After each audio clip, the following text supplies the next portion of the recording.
when something is offered that makes sense to us and that we understand and offers good value and where we don't worry about losing.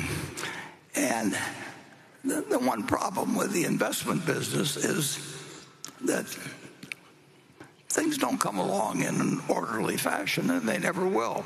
I mean, it isn't like every day. Charlie always thought I did too many things. He thought if we did about 5 things in our lifetime, we'd end up doing better than if we did 50, and that we never concentrated enough. So that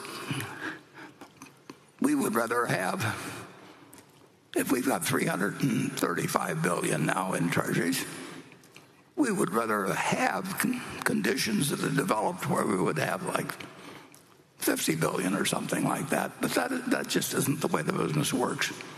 And we have made a lot of money by not wanting to be fully invested at all times. And say that we have a roughly $40 billion a year coming in, and we start with 335. If you told me I had to invest $50 billion every year till we got down to $50 billion, that would be the dumbest thing in the world to invest in that manner. Things get extraordinarily attractive very occasionally. The long-term trend is up. Nobody knows. And I certainly don't know. Greg doesn't know. Ajit doesn't know. Nobody knows what the market is going to do tomorrow, next week, next month, and nobody knows what business is going to do tomorrow, next week, or next month. But they spend all their time talking about it because it's easy to talk about, and but it has no value. I've never found anybody I wanted to listen to on the subject, and on the other hand, I've found that leafing through things like that big Japanese book that I can't read anymore, that's a treasure hunt. And every now and then you find something, and occasionally, very occasionally, but it'll happen again, that I don't know when. It could be next week, it could be 5 years off, but it won't be 50 years off. We will be bombarded with offerings that we'll be glad we have the cash for. Well, in respect to real estate, it's so much harder than stocks in terms of negotiation of deals, time spent, the involvement of multiple parties in the ownership. Usually when real estate gets in trouble, so you find out you're dealing with more than the equity holder.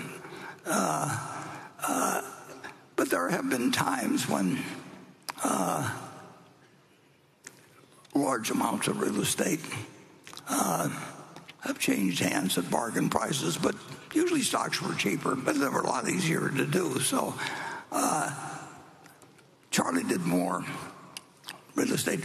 Charlie enjoyed real estate transactions, and he actually did a fair number of them in the last 5 years of his life. But he was playing a game then, and it was an interesting game to him.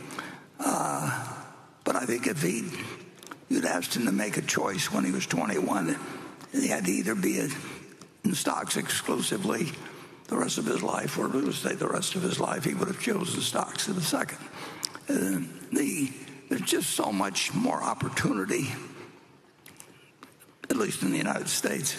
There's so much more opportunity that presents itself in the security market than it does in real estate. And in real estate, you're usually dealing with a single owner or a family that owns maybe a large property they've had a long time. Maybe they've borrowed too much money against it. Maybe the population trends are against them. But to them, it's an enormous decision. When you walk down to the New York Stock Exchange, you can do billions of dollars worth of business totally anonymous, and you can do it in 5 minutes. And the trades are complete when they're complete.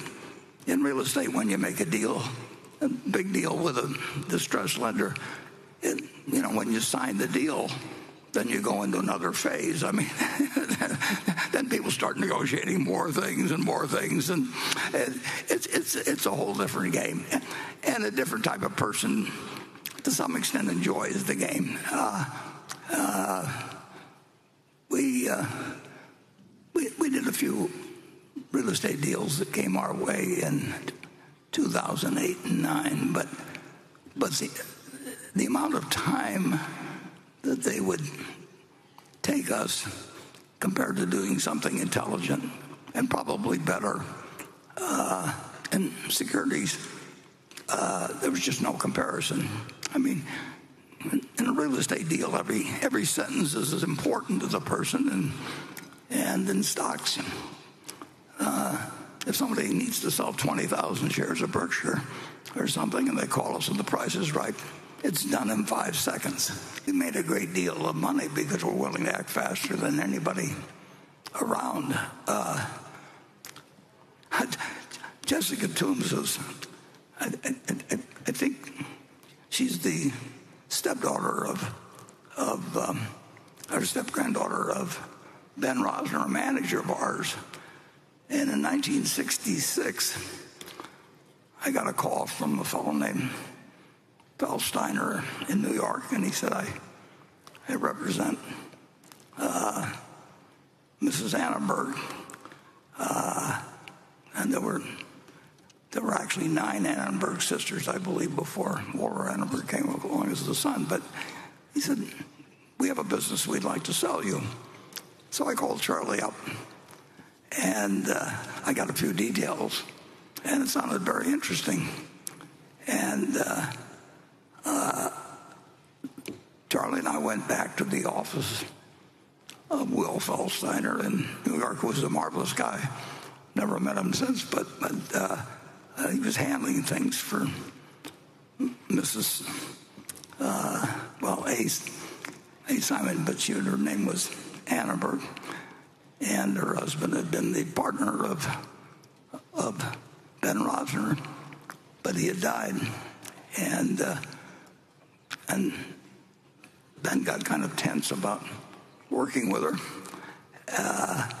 and so he offered us this business at a bargain price. He offered us a business for $6 million. It had $2 million of cash. It had a $2 million piece of property in a 900 block of what's the key street in Philadelphia down there, Market Street, and it was making $2 million a year pre-tax, and the price was $6 million. And Charlie and I went back to this place, and Ben Rosner was there, and he just was upset about doing business with his partner's widow. She was extremely wealthy, and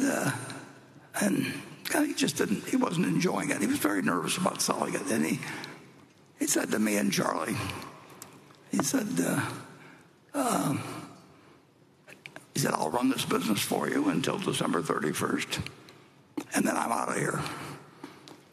And I got Charlie, we went out in the hallway, and I said, if this guy quits at the end of the year, you can throw away every book on psychology you've ever read.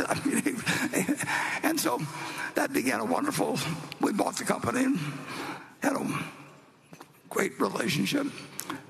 And did I know that morning when I got a phone call from Will Feldsteiner that did his background about it?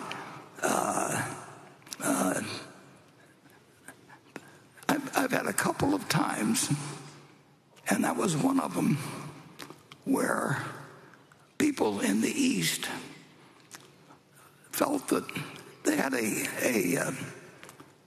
stereotype in their mind of what people from the Midwest were like. And Ben had been married. His first marriage was to a woman from Iowa, and he just figured that anybody from the Midwest was okay. And the trick when you get in a business with somebody, or get in a room with somebody like that, and they want to sell you something for $6 million that's got $2 million of cash and a couple million of real estate and is making $2 million a year, you don't want to be patient then. You want to be patient and waiting to get the occasional call. My phone will ring sometime, with something that, wakes me up. I may be sleeping in there or something, but you just never know when it'll happen, and that's what makes it fun. I mean, so patience. It's a combination of patience and a willingness to do something that afternoon if it comes to you. You don't want to be patient about acting on deals that make sense, and you don't want to be very patient with people that are talking to you about things that will never happen. We're very patient when we're looking at opportunities, and as you touched on, we want to act quickly. But while we're being patient, never underestimate the amount of reading and work that's being done to be prepared to act quickly. Because we do know, be it equities, but I would include a variety of private companies that when the opportunity presents itself, we're ready to act. And that's a large part of being patient, is using it to be prepared. It's really nothing. There's been 3 times since we acquired Berkshire that Berkshire has gone down 50% in a fairly short period of time. 3 different times. Nothing was fundamentally wrong with the company at any time, but this is not a huge move. Made a really major change. It didn't. If it had gone up 15% instead of down 15%, people think they take that with remarkable grace. but if it makes a difference to you whether your stocks are down 15% or not, you need to get a somewhat different investment philosophy, because the world is not going to adapt to you. You're going to have to adapt to the world, and you will see a period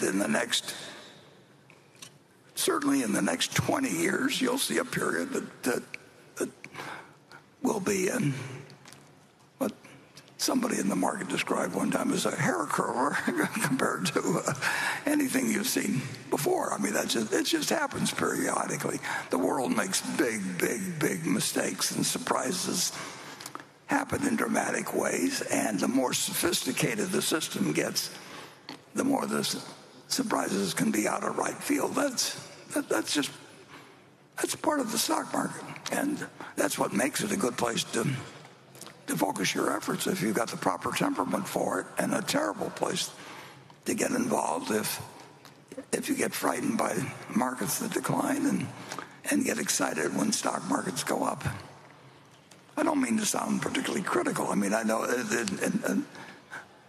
people have emotions, but you got to check them at the door when you invest. Well, everybody gets setbacks, and some people have particularly bad luck in that respect, and others get through with fairly minors.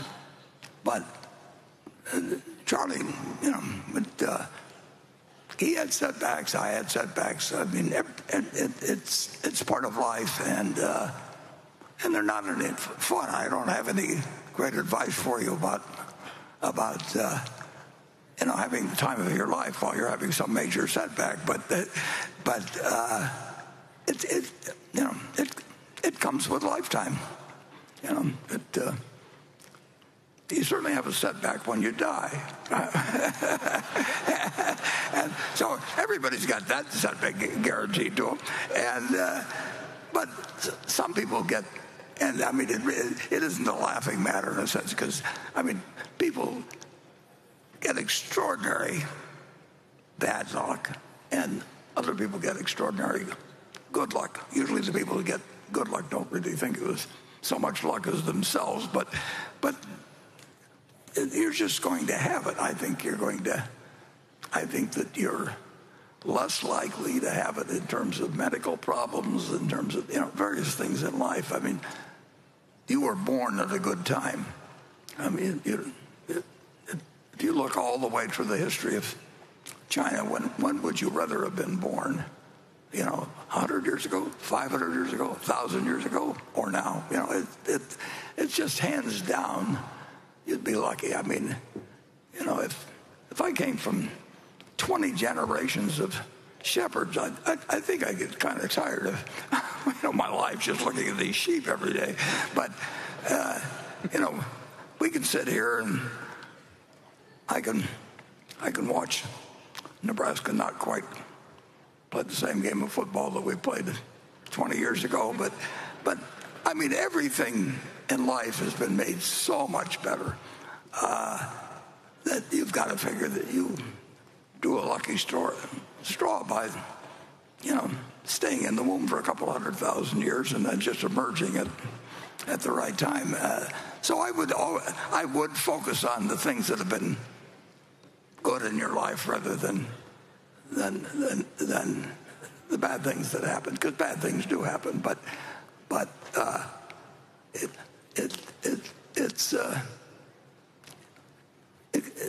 it can often be a wonderful life. You could get terrible breaks in it. I mean,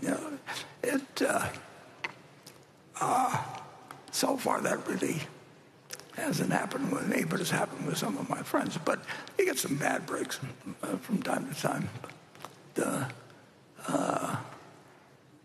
But for 94 years, I've been able to drink whatever I want to drink, and they predict all kinds of terrible things for me, but it hasn't happened yet. So there's more capital intensity going on with the Magnificent Seven than there was a few years ago. I mean, basically, Apple has not really needed any capital over the years, and it's repurchased shares that a dramatic amount of reduction. Whether that world is the same in the future or not is something. Hollywood's answer was always to get their money from other people to put up the capital. A lot of people have gotten very rich in the country by essentially figuring out how to get others to put up the capital. And that's what people do in the money management business, and they get very, very rich because they get an override on other people's capital. And incidentally, if all of you were paying 1% for investment management fees at Berkshire last year, you would have paid $8 billion for managing, and you really wouldn't have had to do it. But, investment management is a very good game because other people put up the capital and you charge them for the capital, whether they do well or not, and then you charge them a lot more if they do well. I mean, it's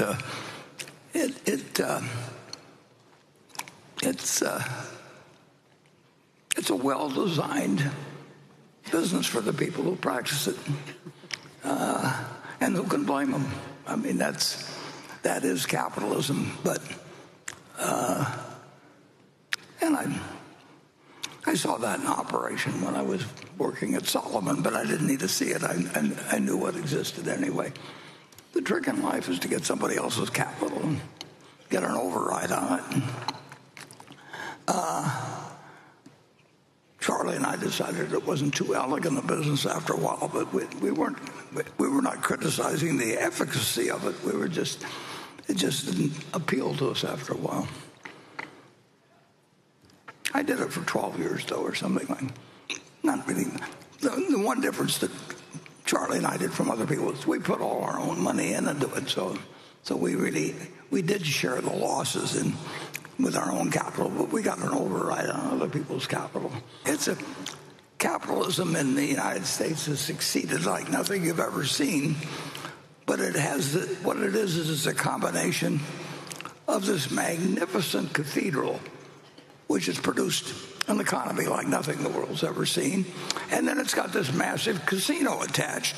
So you've got the cathedral and the casino, and in the casino, everybody's having a good time, and there's lots of money changing hands and everything, but the cathedral is what, got to make sure the cathedral gets fed too, because the temptation, and the temptation's very high now, is to go over to the casino where people say, we've got magic boxes and all kinds of things that'll do wonderful things for you. And That's where people are happiest. That's where you get the most promised to you. That's where the most money is for the people that are pushing things.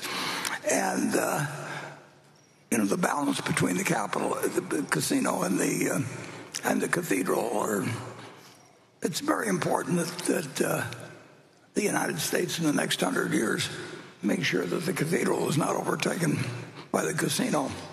Because people really like to go to casinos. and it's just so much more fun. And they ring bells and when you win, and they bring you drinks and everything else. And it's designed to move money from one pocket to another. And in the cathedral, they basically are designing things that will be producing goods and services for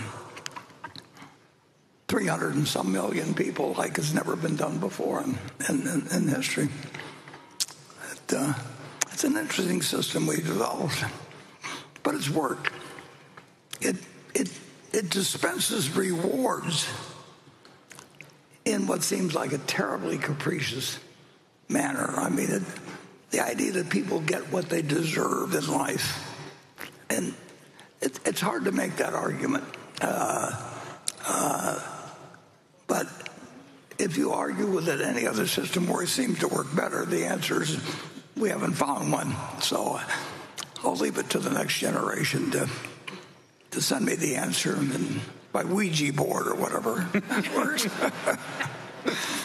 The teachers you get in your life have this incredible impression on you, and a lot of it are the formal teachers you have, but some are informal teachers too. I mean, I learned from certain employers, so much. You really hope you're learning from everybody you find who's well-intentioned and has had a lot of experience. And I had a lot of good luck in that. But I would say that where I was really lucky was my dad was in the investment business. So I would go down on Saturday and I'd wait for him to go to lunch with, and I'd read the books that were around there that nobody else ever read. And they talked to me, numbers talked to me. I could never get my fill of them, and then I discovered the public library, and I read every book there was on investments, literally, in the Omaha Public Library at 19th and Harney. And, I enjoyed learning about that. Unlike Charlie, if Charlie was reading about electricity, he would want to have known everything that Thomas Edison knew and more, and go through the same thought processes and understand how everything worked. I didn't care how it worked. I just cared whether it worked. And that's a limitation. I'm confessing here. I'm not bragging.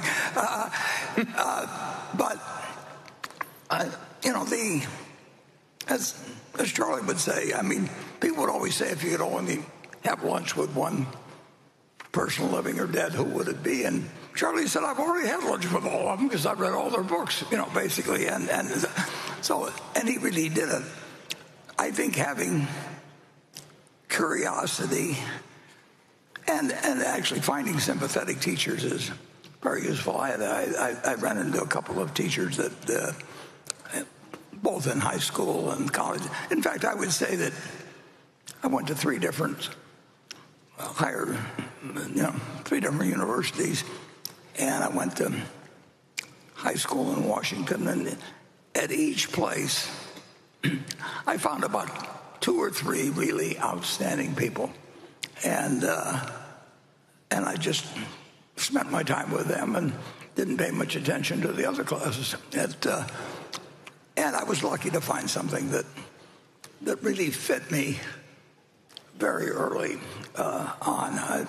If my ambition had been to become a ventriloquist or whatever the hell it might have been, it wouldn't have worked. I'd have spent hours and hours and hours, and I wouldn't have been any good when I got through. So I don't believe that. I think there was that book that talked about spending 10,000 hours at something. I could spend 10,000 hours at tap dancing, and you'd throw up if you watched me, But if I spent 10 hours reading Ben Graham, I would be damn smart when I got through. So minds are really, really different. I watch great bridge players, and I watch great physicians. People really, really, really have different talents, and I don't know. I think you're supposed to have 88 billion cells in your brain. I'm not sure that all of mine are flashing bright lights, but you are different than anybody else. That's what my dad always used to tell me, that essentially that you're something different. It may not be good at the moment, but you find your own path, and you will find the people in schooling that want to talk to you. People that teach in general, they love having a young student who's actually really interested in the subject, and they'll spend extra time with you. They'll do all kinds of things and I ran into that. I had Graham and Dodd at Columbia. Well, Dave Dodd treated me like a son, basically, and but I was interested in what they were saying, and they found it kind of entertaining, and then I was so interested, so I would look around at what really fascinates you. I wouldn't try and be somebody else, and then I would. You'll find the teachers at a school, and you'll find some outstanding people that are teachers. I've had at least 10 people that have had huge impacts on my life, and every one of them was positive, because I got to select, in a sense, and a number of people really like helping younger people. I found that in school, and probably helps to look a little bit lost and all that. Like you need help, but I would say my school experiences were good, but were really very good. But I attribute it much more to the individual than to the institutions. 看完巴菲特最后一堂公开课，大家有没有非常非常的惊讶？巴菲特没买股票，他说他的现金还有3400亿嘛，他没买，结果我们都买了哦。大家看到我们这个剪的所谓的精华，跟人家很不太一样哦。别人都是关注他买什么嘛，但我关注到巴菲特是 all in， 他真的是很大胆一个人。他说他要等待，他要压身家，而且要勇敢的执行，很特别，是跟你想的不太一样。像前一阵子4月2号，那个4月7号，这样砰砰砰，你心里想的是什么？你一定感觉是这次有点不一样，对不对？可是巴菲特他好像在访谈有提到说，如果股市下跌15%，你觉得不一样，你可能不适合待在股市。我自己在做股票的时候呢，也其实是蛮被动的。就像巴菲特他在影片里有提到，他说好机会真的不常出现。我觉得跟你想的应该也不太一样，因为我觉得我们刚进市场的时候都会定义就是别人赚钱的时候我没有赚钱，代表着我错失好机会。现在我手上全部都是现金，我没有股票可以买，我觉得我错失好机会。每天都有人在讨论一件事情，就是我现在很多现金有一笔钱，那我现在要怎么投资？说现在可能不用投资，现在大概22000点嘛，23000点，不急的投资。他说可是我现在这笔钱放在银行也是没有要干嘛。那我不知道你有没有这个状况，有的话你可以告诉我。那我自己觉得巴菲特他提到说，如果他只有5次出手的绩效会比50次出手还要好。过去这么多年来，如果硬要挑5次最好的机会，大概就是2002年、2008年、2015年、COVID-19 的2020跟2022年，大概就这5次嘛。那我觉得确实事后看是这样啊，也就是说，其实以现在的崩盘的规模等级跟那几次比起来，只是稍微接近2015年而已，还没有到前面那几次这么夸张。它是一个机会到眼前才会 all in 的人，你会发现他前面讲一个很疯狂的事情。如果你有3400亿，如果你是波克夏，你喜欢500定期定额500亿买，还是找到一个好机会，在1-2个月内就把2900万亿买光光？巴菲特说他是喜欢 all in 的那一型的，我知道他以前都没有讲过这个话啦，可是他这一次现金持有的很果决很久，而且他最后一堂公开课他终于讲到这个概念了，就是等待下大，他不想要在机会的时候来的时候想太多，上涨的时候无限做功课，下跌的时候呢，因为你知道可以买什么，勇敢买进它，然后这时候就要压身家。所以我有时候觉得机会来了就是要压身家，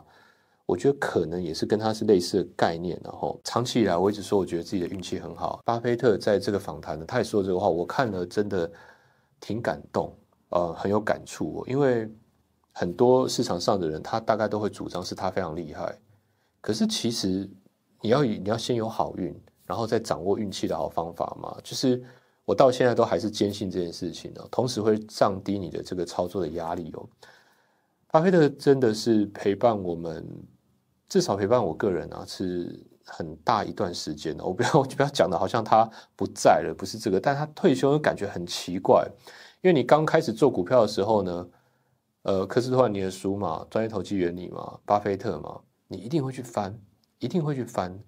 那现在20几年过去了，他要退了，他交给他的新的管理阶层，这个人的风格跟他是挺不一样的。